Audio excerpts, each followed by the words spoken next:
Welcome back to Inside College Basketball Now with Jon Rothstein. Pleased to be joined by Houston head coach Kelvin Sampson. And Kelvin, welcome. This is the 24th anniversary of your first Final Four team at the University of Oklahoma. What do you remember about that team? How I loved every one of those kids. We had a clear best player in Hollis Price. We had a great leader and point guard in Quantas White. Mm-hmm. We had a mercurial three-man in Ebi Ara, who's a high school head basketball coach now. We had a kid from the Virgin Islands whose mother and J.Y. Roberts' mother are sisters. Oh, wow. And we had a center. Jabari Brown was the center, and then Aaron McGee, who played professionally for about 16 years. Last stop was in Asia. He now lives in the Dallas area, coaches basketball. Just recently went back and got his degree from Oklahoma on a plan that we all mapped out for him. And Joseph Zendre, Blake Johnston. That was a special group. Jason Dietrich, who was a starter who didn't start. Darian Selvey, who encompassed the spirit of that team with his quirkiness and his athleticism and toughness. And then that staff, Ray Lopes and Terry Evans, Jim Shaw. I mean, we had a great group, great managers, just a tremendous group of young men. Now, how does the barometer for a coach in terms of how he measures his team and the success of a season change once he gets to a Final Four for the first time? Well, it's definitely a milestone moment for all coaches and coaching staffs to accomplish. It's almost like the Holy Grail, making the Final Four. Yep. We didn't play well enough the day we played to win that game. Mike Davis had an outstanding group of young men that just outplayed us in Atlanta that day. Then Maryland went on to beat Kansas. Yep. But that team was special. We had just beat Kansas for the Big 12 championship, and we actually beat Maryland earlier in the year in a non-conference game. Yeah. But making the Final Four, I think everybody looks at your program differently. Yep. As a coach, you know, you feel blessed and thankful to be able to accomplish something like that. But once you've been there and you didn't win, it builds a little fire inside you to try to get back. The very next year, we went back to the Elite Eight and lost to Carmelo Anthony and Syracuse. We might have played that team 10 times. I'm not sure we could have beat them more than once or twice, maybe. I don't know. But just proud of the players and the sacrifices and the hard work that they put in. But I think as a coach, I don't know that you think about yourself as much as the progress and the improvement that these kids make along the way. And there's a banner at Lloyd Noble Center that marks that achievement. And hopefully these kids that's their school. They'll go back one day and look at that banner from 2002 and realize that what we all did together. Well, you touched on my next point that I'm going to get to right now. You came back the next year and were a high seed in the NCAA tournament and got to the Elite Eight after going to the Final Four. But you didn't just have to play Syracuse to get there. You had to play Syracuse in Albany. So you play Syracuse in Albany, which is a pseudo home game. How much did that experience change your own mindset about the importance of a geographic advantage during the NCAA tournament? You know, I think we were at a head coaches meeting that ensuing summer, and there was this gentleman from the NCAA that did a presentation on geography, high seed, stay at home, Mm-hmm. So I raised my hand and I said, well, how does a 1 seed play a 5 seed in the 5 seeds backyard? Right. So he went into this long oration about it. And then I said, oh, now I know how we got screwed now. I can understand it. Yeah. But it was all tongue in cheek. But, we had our opportunity. The saving grace for that game was that might have been Jim Boeheim's best team, certainly his best player. Yeah. And they kind of won the Big 12. I think they beat Oklahoma, Yep. Kansas, Texas. Yeah. Texas, Oklahoma State. And those were the best teams from our conference that year. So hats off to that great Syracuse team. So congratulations. They deserved it and they were awesome. And that was 23 years ago, and 23 years later, Houston could potentially have a geographic advantage in the NCAA tournament if you're in the South region and you are fortunate enough to advance to the second weekend where you would then play regional games in downtown Houston at the Toyota Center. Is that a topic that you've addressed with your team to this point? I mean, we've mentioned it. I don't know that I can't remember when. I'm sure it has come up, but we were also in the same position last year during the NCAA tournament, playing Purdue in Indianapolis. That would have been a very similar situation. But we played Gonzaga last year in the second game, and Gonzaga was good enough to beat us. Mm-hmm. And so, you know what the story would be if we had lost to Gonzaga. One seed lose to an 8-9. Right. There's a lot of 8-9s that can beat a 1 seed, especially today without a parity. And then we go to Indianapolis, and for beating Gonzaga, we get to play an outstanding Purdue team in their backyard. It seems like it happens a lot, especially today with the way teams are competing or schools are competing to host regionals. March Madness it is what it is. I mean, it's madness, and with it comes opportunities. With it comes pressures. Yep. With it comes a lot of work and a lot of winning. I mean, you got to win a lot just to get there. And you have won a lot. How is Houston 23-3? I didn't think we were very good in November. We played some games kind of like our team last year. We had a bunch of guys coming back, but we had a brand new point guard. Right. But the this year's team was different in that we had 4 freshmen that were all playing a major role. Kingston Flemings and Chris Sinak in the starting lineup, and then Isaiah Harwell and Chase McCarty coming off the bench. And then another sophomore that didn't play very much as a freshman, in Mercy Miller. It's kind of like preheating the oven to 425. You've got to let it preheat, and then the bell will ding, and now it's time to put it in. And you may have to leave it in there for 45 minutes. You may have to leave it in there for 65 minutes. But you can't put it in a microwave. A microwave doesn't give you a true taste of what it's like. It's just hot. If you bake it, you're going to have to wait, and you're going to have to be patient, and you're going to have to battle through some tough times. We were lucky to win some of the games that we won. We had an 11-point lead on Syracuse with around 4 minutes to go, something like that. And we didn't score again, so it goes to overtime. We could have lost that game. Right. Tennessee, we're up 11 in the first half. We led in the second half, and we found a way to lose that game. But Tennessee played well that day. Right. And then we played Notre Dame after that, Florida State. We won a game at Auburn we could have lost.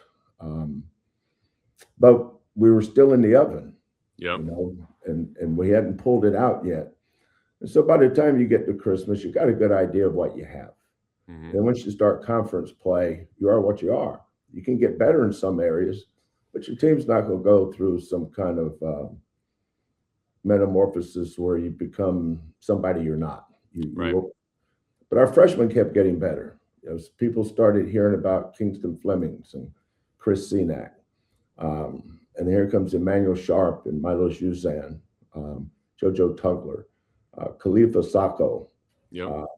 Kind of introduced himself after coming off a non-existent summer because of back surgery. So I've been really proud of this team. As the season goes on, you play all these games, you win them, you look up. We've lost 3 to 3 really good teams. Tennessee is good. Yep. And Rick is a dear friend of mine, and we still talk a lot. And you can tell at their best, they can beat a lot of people. Yeah. Texas Tech in Lubbock is as good as it gets. They've got a marquee guy in JT Toppin. Prayers up to JT for a full recovery, and hope he comes back better than ever. Yep. And then we lost the other night to Iowa State. We had a chance to win all 3, but we didn't. But I think we get in these storms after you lose, and you just got to stand up. You got to stand up and face the storm. And, whether it's free throw line blockouts or a little bit better ball movement, a little bit better man movement, tighten up your defense a little bit better. You always learn something from a loss. And we've lost enough to know that you can come back and bounce back and be a better team because of it. Now, what is it like in those games in the final minutes for you to rely on freshmen like Kingston Flemings and Chris Senack versus what you had a year ago in a 5th-year guard in LJ Cryer and a 6-year big man in Juwan Roberts? Well, Kingston gives you somebody that when the action breaks down, and we call it the action after the action, AAA, somebody can go get a good shot. Yeah. We've learned to, over the years, matchup hunt. We'll look for certain matchups and then give them space to drive it and try to get to the free throw line or drive it and make a basket. Kingston doesn't really have a float game. He has a really good pull-up mid-range game. Chris is 6'10", 6'11", but he's not an inside player. Right. You say, why don't you post him up? Well, if we're not posting him up, that should tell you something. Yeah. It's not because we're hiding his greatest strength. It's playing to what he's good at. He's really improved his three-point shooting, and I give a lot of credit to that to Kellen, who's awesome at player development with these kids that we have. But November, December, that's a scary proposition. Now that we're in February, heading down to March, I'm gonna ride with both those guys. They've gone from being kids and boys to grown men. They're ready for it. Kelvin, I had your team a couple of times this season, and I remember after the Arkansas game in December, I asked you after the game, what are the biggest areas that have to improve for you guys to be vintage Houston down the line? And you said your front line. Since that win over Arkansas, how has Houston's front line developed? Well, Khalifa coming off the bench, for instance, we played Kansas State last Saturday. JoJo picked up 2 quick fouls, and I thought our best player in the first half clearly was Khalifa Sacco. He could not do that in December. He was MIA in that game against Arkansas, so he's improved. Said Lott, who doesn't get a lot of minutes, but when he does go in, he's always prepared because he always has the right attitude and gives great effort every day in practice. But we need JoJo to be a little more productive. When we talk about rebound both ends, when they shoot and miss, we need to be a better defensive rebounding team. Then when we shoot and miss, we've got to be a really good tip team. Keep balls alive so we can create a loose ball. And, loose balls aren't just on the floor; they're also in the air, especially offensive rebounding. Mm-hmm. CNAC Chris had 12 rebounds against a really good front line from Iowa State, and that'll give him confidence. But Chris has gotten tougher. I thought he was probably kind of parquet-ish when he got here, but now he's been through the fire and he stepped up and become a man. But we have a really good backcourt. Yeah. I don't think last year with J1 and JoJo and Javier, just older, more experience, more physical, more in tune with what you would think Houston would look like. Right. This year, we're not as physical. We're not as old. We're not as veteran. The three guys that play most of the minutes, two are in their first year. JoJo coming back. Obviously, JoJo missed. We played Florida on April 7th. We didn't really get him back until the end of October. So it's taken him a while to get comfortable again, especially with the new team. But I like our team, John. I feel like every time we step on the court, we have a chance to be successful. But this time of year, you just got to put 2 20-minute halves together. And if you're a good team, you can do that, be consistent with it, you'll have a chance. Who's the wild card for Houston over the next 2 months? It's got to be somebody off our bench. Isaiah Harwell? Could be. Isaiah, sometimes Isaiah's biggest deterrent is Isaiah. Yeah. He's coming off an ACL, missed all summer. Sometimes when a kid has confidence issues, the more you talk about it, the bigger the issue becomes. So sometimes you just have to have a feel on how to bring him along. Yeah. But I'm going to stay with Isaiah because I know he represents a bullet that we haven't had yet. No doubt. But the guy that's been getting better is Mercy Miller. Mm-hmm. Mercy has forged his way in there. One struggles in one area and the other one struggles in the other. Neither one are complete players, but they've had enough experience now that if they do play well, I wouldn't be surprised. Yeah. But game to game, I would say our biggest question mark is our bench. Kelvin, obviously a lot of focus is on the freshmen that you brought in, and that's for good reason because they're all terrific players. But you do have a number of players back from last year's team that went to the title game. How often, if at all, do you guys discuss, obviously, the Florida game? Never. One word answer. Never. That's how come? Well, if I discussed it with this team, 6 of them wouldn't know what I'm talking about. Mm-hmm. They saw it on TV, but that's it. Kingston doesn't. Kingston was at Brennan High School in San Antonio watching it like everybody else last year. Right. CNAC was at Lincoln Academy in Missouri. Chase was redshirting. Mercy didn't play. So there's 3 guys, but, you have to choose your direction. Look out the front window, or you can look in the mirror.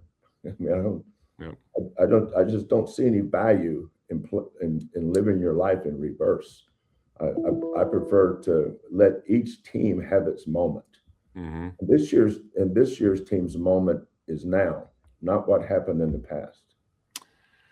Well, you had a moment opening night when you got your 800th win at the Fertitta Center against Lehigh, because I was fortunate enough to be on the call for that game for CBS, and that was just an incredible, incredible celebration of your career. I know you don't like to look back, but thinking about how special that night was for you, what type of feelings did it evoke, and will it always evoke? With the 3 constants that's been in my life,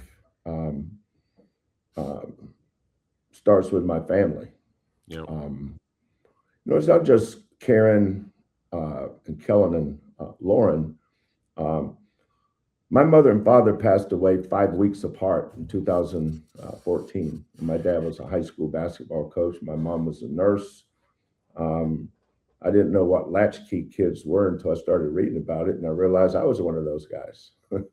You know, you'd walk home from school, and parents would get home at during basketball season. My father would get home about 7 or 8 o'clock. My mother would get home about the same time. Um, but they taught my sisters and I that uh, you shouldn't be limited in your life by your limitations. It's all about your ambition. Right. Um, I wanted to do something where I could help someone. Yeah. And I'm not going to sit here on a pedestal and say that my life has been perfect. Um, it hasn't been, but I've learned, um, through mistakes and through success at the same time that humility. Yeah. Humility means you have a chance to come in every day with and able to learn something. Yeah. Um, I learn a lot from my assistant coaches. I learn a lot from my players. Um, and if you'll sit back and just open your eyes and open your ears and observe, um, and let other people impact you. It makes your life worthwhile. You know, Karen and I have been married for 46 years. Um, my first year as a head coach, as an interim coach, was 1980. So that was 46 years ago. Karen and I got married in 1979, and um, we're on the back nine. I mean, it's everybody has their moment, and then it's time to move on and let somebody else have theirs. But I've always been appreciative of what the game has given me. It's given Yeah. me perspective. It's taught me lessons. It's allowed me to help other people. It's allowed me to be helped. Um, and I always thank the game for that. Well, from my perspective, it was such a prideful night for not just your family, but your basketball family. And I'm watching, obviously, all your former players on the screen, obviously, pay you homage. And I'm thinking, how is this night for Kelvin Sampson and the pride he feels going to compare the first time you walk into the Fertitta Center and you're in the stands watching Kellen Sampson coach the Houston Cougars? Well, I'm gonna be sitting with my grandkids, Maisie, Kylan. I'm gonna have a big old tub of popcorn. Um, I'm gonna have a large diet coke, and I'm gonna sit there with my stomach in knots, wanting the Cougars to win so bad, and um, it's a lot harder to watch your children in their Yeah, moments than it is for you to go through it. I'm You seeing know, that. I've had enough wins, enough losses to know how to process each one before and after. Uh, I've learned not to overreact to things. Um, but sitting in those stands, pulling for University of Houston, I'm kind of looking forward. I'm kind of looking forward to that to see what the young fella can do because I think he's going to be pretty good. Well, I know you signed a new contract last summer, but how soon could that happen where you walk into the Fertitta Center as a spectator with a tub of popcorn? Oh, I don't know. Karen and I, um, we both turned 70 this year, and you have to be careful not to overstay your Hmm. welcome. Um, I do think coaches can stay too long, Yeah. um, but you'll know. I don't think you can address anything like that until the season's over. And when the season's over, um, you'll know if you've changed.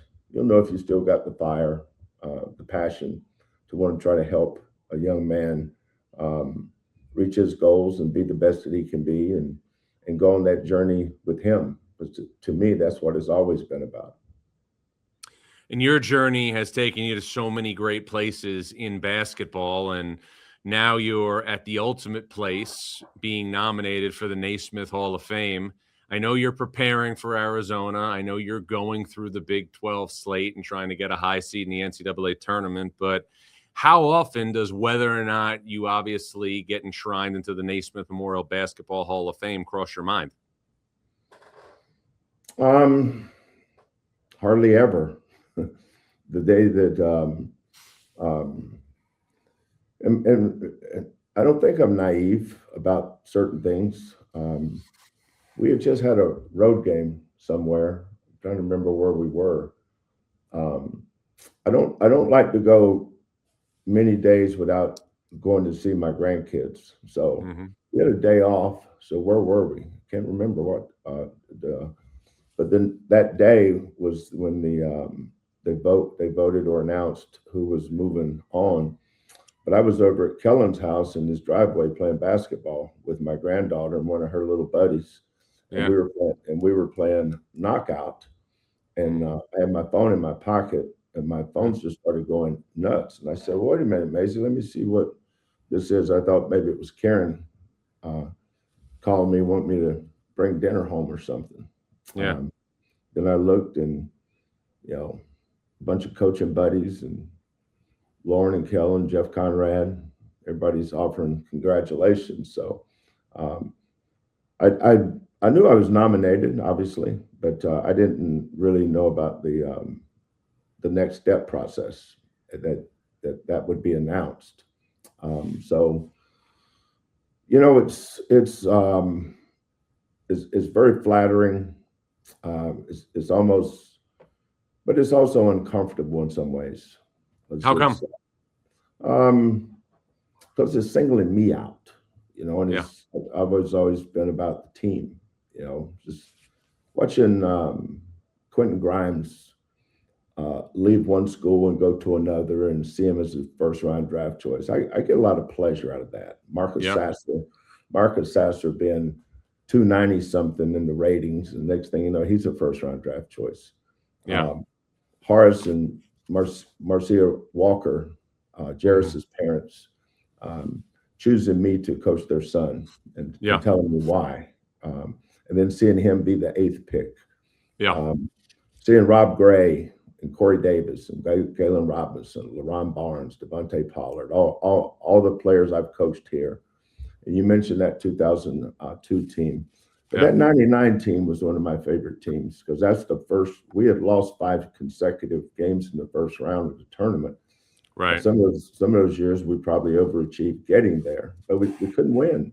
Yeah. And that at some point that becomes a lot of pressure. And then we broke through and beat Arizona and UNC Charlotte, got to the Sweet 16. So that team will always be special. Washington State, Montana Tech. I mean, I've had so many great kids. I spent the whole DJ White, who I coached at Indiana, came by and spent the entire day with him. He stayed for the game that night and sat with Karen. Love spending time with all my former players. But what all that means, though, John, is if you're 70 years old and you're still employed, that means that you probably had a pretty good run, because if you didn't, you wouldn't be coaching. So I've always been appreciative. I think I've learned to be more humble, to show humility and appreciation for what other people do for you, because it's not always. It's like the Naismith thing is singling me out, but it's not always been me. I've got a great staff. I've always had great staffs and kids that wanted to come to play for us, and that's always been something I've been proud of. These seasons do go fast. This is my 37th one, but I'm not going to overstay my welcome. I'll know when it's time to move on. And when that time comes, my appreciation for this game will be probably the thing that I respect the most.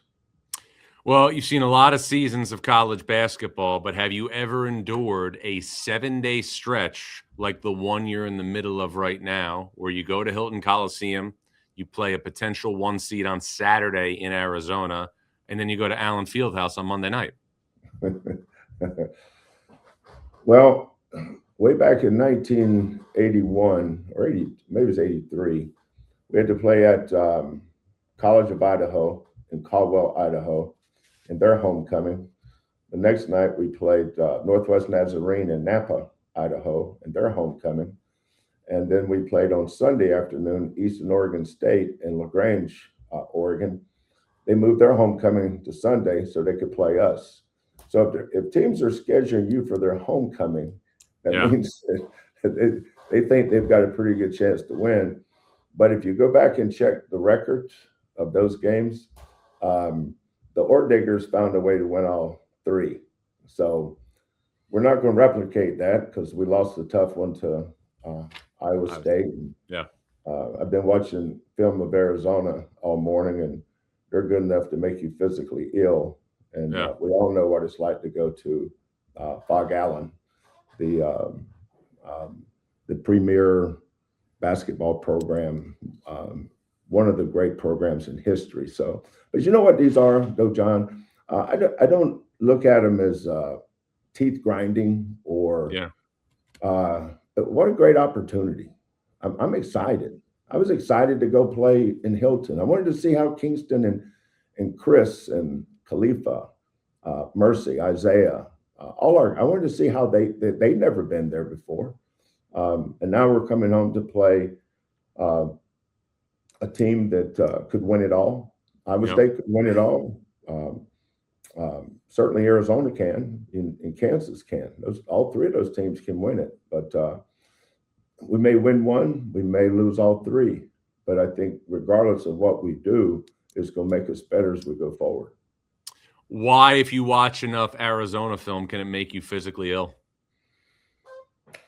They shoot 45% of their shots within 8 to 10 feet of the basket. They remind me of some of our old teams because I used to think our best offense was a missed shot and a missed free throw. No doubt. Because we could go get them. Well, they're elite at that, and they're huge. Not enough people talk about Krivas. Yeah. He reminds me a lot of the kid Danny Hurley had, Klingon. Yeah. Of his national championship teams. Yeah. Bradley's a veteran, all pro. I hear about all these freshmen, but I do not hear enough of Braden Burries. Yeah. He's a star. And I'm not saying that to pump him up because we play him Saturday. That dude is a star. We recruited him a little bit out of high school, and he's going to be a great player. Tommy, there's nobody I respect more than Tommy Lloyd. And when I think of Arizona, of course, it's hard for me not to think of that white-haired old giant that used to stand over there, who I coached against a lot of times, Lute Olson. The thing I always loved about Arizona was how loyal their players, former players, were to their program. Yeah. I coached Richard Jefferson one year with the Milwaukee Bucks, and Jason Terry, Gilbert Arenas, all those guys, Luke Walton. I mean, they all have such great loyalty to their program. And we've tried to build our program here at Houston a lot in those kind of shadows, is that all the players that came through here, we want them to be proud of their university. University of Houston is a great, great, great university. We have a great president, President Couture. I love the job that our new athletic director, Eddie Nunez, is doing. And so we have a lot to look forward to. But when you play teams like Iowa State, Arizona, and Kansas, you're not just playing good teams, you're playing great programs. Right. And those great programs are standing on a lot of former players' shoulders. And that's the beauty of college basketball to me, is the pride and tradition and the rich heritage all these programs have. So for me, it's an honor to coach against them. And obviously, coaching against them and playing against them is going to make your staff better. It's also going to make your players better. What are the biggest keys for Houston between now and Selection Sunday to have its knife sharpened enough to go on another deep run in the NCAA tournament? I think two things, John, is to get more consistency, rebounding both ends. Mhm. Get our bench playing and being more productive. Mhm. Those two things. If we can, our starting five is solid. We have a good starting five, but our bench and our consistency up front are two things that we've got to get better at. Final thing, Kelvin. Let's say this all turns into a movie one day. From Washington State to Oklahoma to the NBA to Houston. Who plays Kelvin Sampson? um, well, Don Knotts is gone now, so he would probably be one of the ones somebody would pick. I don't know, but I do know that I would want Spike Lee involved because I love Spike Lee. Okay. Proud New Yorker. Okay. You know Proud me, New I have a York. thing for proud New Yorkers. Well, Kelvin, this was fun. Appreciate a couple minutes. Know how busy you are. All the best this weekend and the rest of the regular season. And as always, look forward to staying connected along the way. You know what, John? I don't know if people do this enough for you, but the way you've committed your life to helping this game and to bring so much knowledge and information, and seeing how passionate you are about it, you're going to be in that Hall of Fame one day yourself, there, House. I appreciate it, Kelvin. That's Houston head coach Kelvin Sampson. I'm Jon Rothstein, and this is Inside College Basketball Now.